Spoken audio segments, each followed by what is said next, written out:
සුබ දවසක් යාළුවෝ හැමෝටම ඔයාලා හැමෝම සාදරයෙන් පිළිගන්නවා. ඔයාලා තාම අපේ channel එක subscribe කරලා නැත්නම් ආදරයෙන් ඉල්ලනවා අපේ channel එක subscribe කරලා එකතු වෙන්න කියලා. ඉතින් අද මම ඔයාලට ගෙනාවේ pocket pizza හදන හැටි සරලව කියලා දෙන්න. මේක ගොඩාක් රසවත් කෑමක්.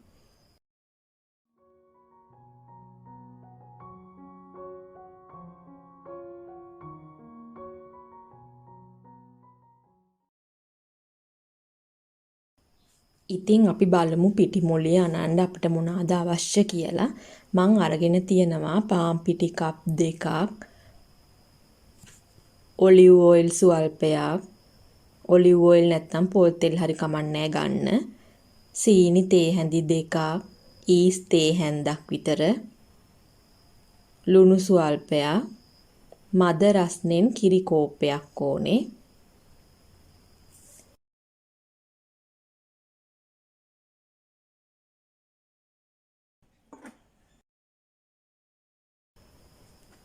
ඉතින් දැන් අපි පිටිමොලිය අනාගමු.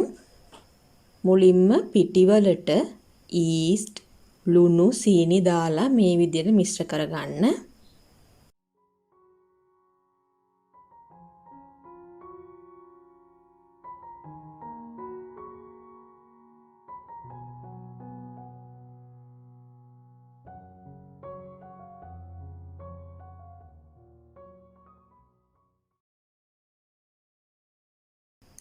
දැන් කිරි ටික ටික දාලා මේ විදියට මිශ්‍රණය අනා ගන්න.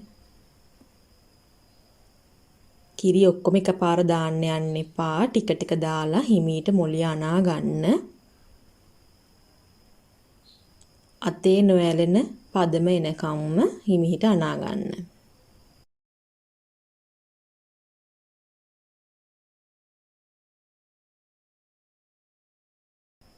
දැන් මං ඔලිව් ඔයිල් තේ හැඳි 2ක් විතර මොලියට දානවා.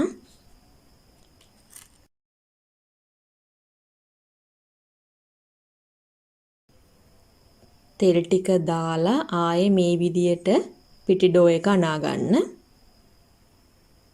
සොෆ්ට් මොලියක් එනකන් මේ විදියට අනා ගන්න.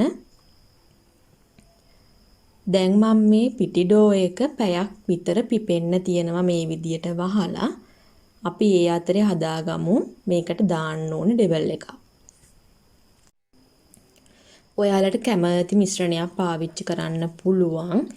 ඉතින් මම ගත්තේ දවල් උයලා තිබ්බ චිකන් එකෙන් කෑලි 2ක් අරගෙන මේ විදියට පොඩියට කඩාගත්තා. දැන් ඒ ටික ලාවට බෙද ගන්නවා මම.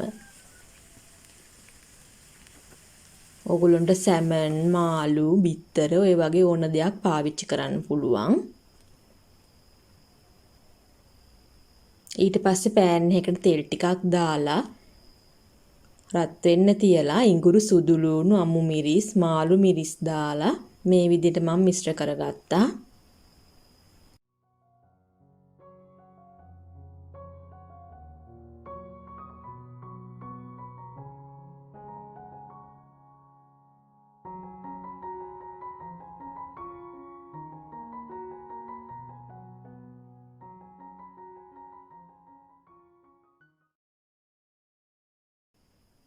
කෑලි මිරිස් ස්වල්පයකුත් මම එකතු කරනවා.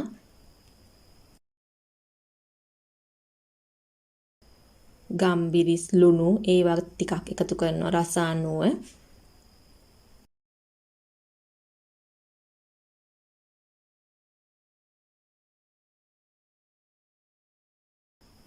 රස වැඩි කරගන්න ඕනේ හින්දා මම තක්කලි ස්වල්පයකුත් එකතු කරනවා.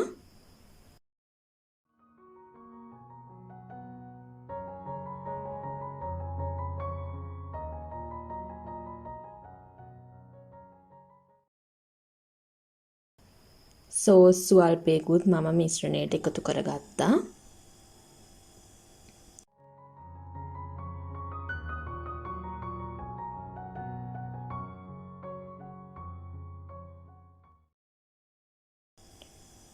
දැන් කලින් හදාගත්ත චිකන් ටික මේකට එකතු කරලා හොඳට කලවම් කරගන්නවා.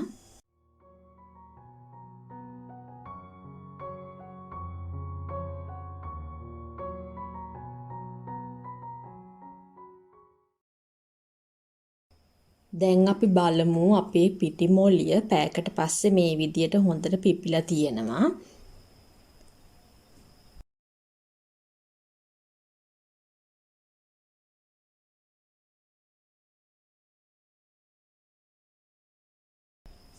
දැන් මේ පිටි මොළිය අරගෙන ආයෙත් ටිකක් මේ විදියට අනා ගන්න.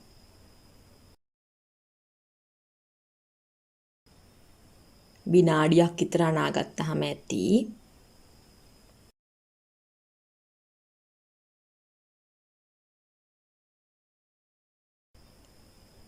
දැන් මම මේ පිටි මොළිය සමාන කොටස් දෙකකට කපා ගන්නවා.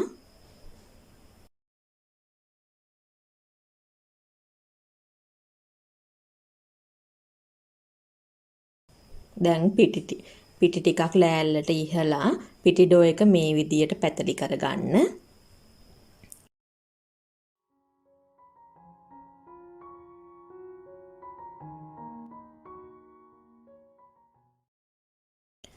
අපි පොඩි රවුම් කපන්නයි යන්නේ.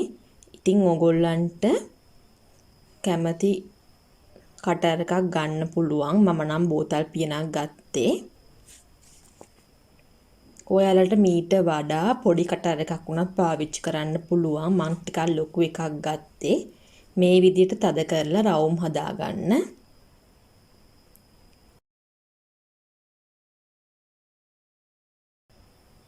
මේ ඉතිරි වෙන කෑලි වලිනුත් ආයෙ රවුම් කපා ගන්න පුළුවන්. මේ විදිහටම අරන් තිබ්බ අනිත් ඩෝ එකත් රවුම් කපා ගන්න.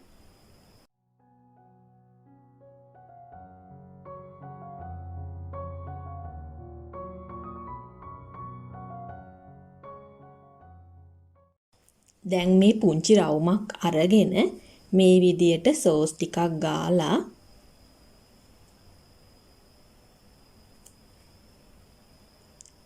චීස් ටිකක් ඒක උඩින් අතුරන්න. මම ගත්තේ සාමාන්‍ය කොත්මලේ චීස් එක. ඕගොල්ලෝ ළඟ මොසරෙල්ලා චීස් තියෙනවා නම් මොසරෙල්ලා චීස් භාවිතා කරන්න පුළුවන්.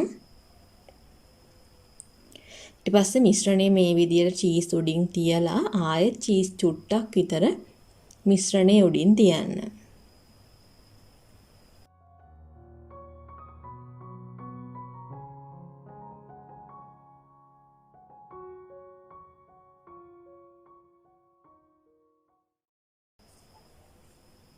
දැන් අනිත් රවුමක් අරගෙන මේ විදියට කවර් කරගන්න. හොඳට මේ පීස් එක සීල් කරගන්න ඕන නිසා මම ගෑරුප්පුවෙන් මේ විදියට කරගන්නවා. එතකොට හොඳට තද වෙලා හිටිනවා.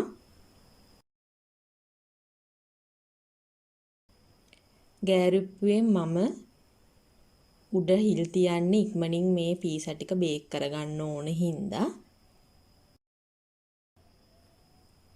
දැන් පෑන් එකට තෙල් ටිකක් දාලා ටිෂු එකෙන් පිහදාලා ගන්න. දැන් අපේ පුංචි පීස ටික මේ විදියට තියලා අඩු ගින්දරේ වහලා තියන්න.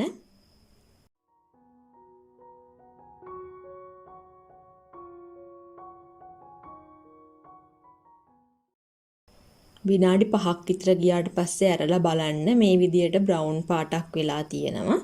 ඒ වෙලාවට අනිත් පැත්ත හරවලා ඒ පැත්තත් පුච්ච ගන්න.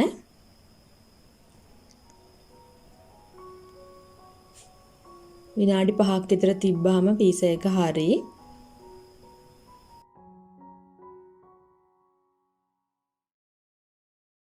ඉතින් මේවා හරිම රසයි. පීසා බන් වගේම සොෆ්ට් එකට තියෙනවා.